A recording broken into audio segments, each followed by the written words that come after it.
તો ભાબર તાલુકાના રૂણી ગામના ચૌધરી પરિવારે પોતાની દીકરી માટે હાથ જોડી વિનંતી કરવી પડી તે ઘટનાને લઈને સામાજિક અગ્રણી શીતલ પટેલે ચૌધરી સમાજને આડકતરી ટકોર કરી છે।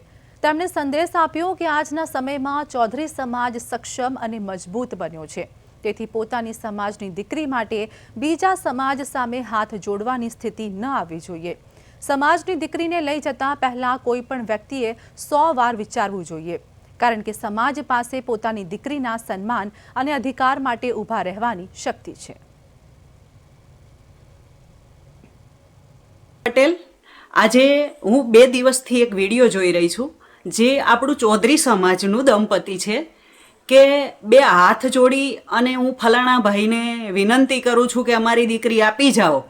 આપણા સમાજની દીકરી પાછી લાવવા માટે આપણે બીજાને આજી કરવી પડે, તો આપણો ચૌધરી સમાજ આજે આટલો પ્રગતિના પંથે છે, આટલો બધો સક્ષમ છે, તો આપણા સમાજના વ્યક્તિઓને આપણી જ દીકરી બીજા સમાજના લઈ જાય એ પાછી લાવવા માટે હાથ જોડવા પડે।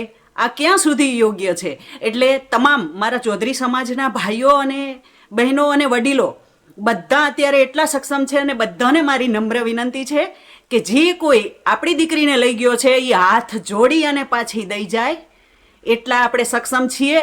તો હવે સમય આવી ગયો છે, લડી લઈએ, કારણ કે આપણા સમાજની દીકરીને પણ કોઈ બીજી સમાજનો હાથ અડાડતો અને એના હામી આંખ કરતો હાથ